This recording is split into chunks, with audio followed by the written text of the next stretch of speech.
So you talked a little bit about willing to break glass, which in my experience also means willingness to make mistakes.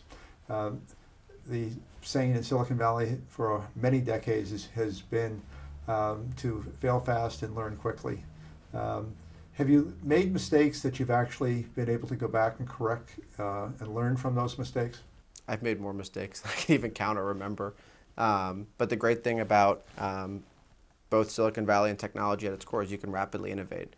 And part of that has been missing in healthcare, because in healthcare, nobody iterates and innovates. They have these sort of major one time a year products or releases.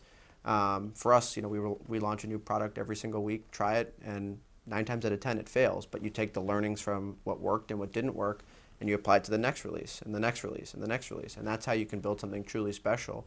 And again, I think it takes a lot of courage to do that, and you have to have a board and a mentorship pool and an employee base that's willing to jump into things and know that literally 9 times out of 10 or 99 times out of 100, they will fail and it'll be incorrect. But every one of those failures will continue to build on itself till you get to that one success, and then it goes from there. It becomes, wildfire. And we've made more mistakes than we've made successes, but every single mistake we've learned something from it, and that's why every single one gets a little bit stronger, a little bit more powerful.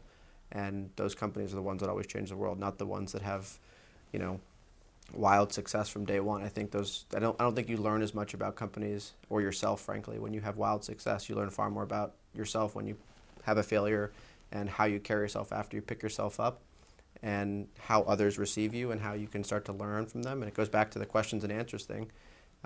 If it was all about the answer, you'd have no innovation, because there's just not that many answers. But if you start to think about, what if I ask something differently?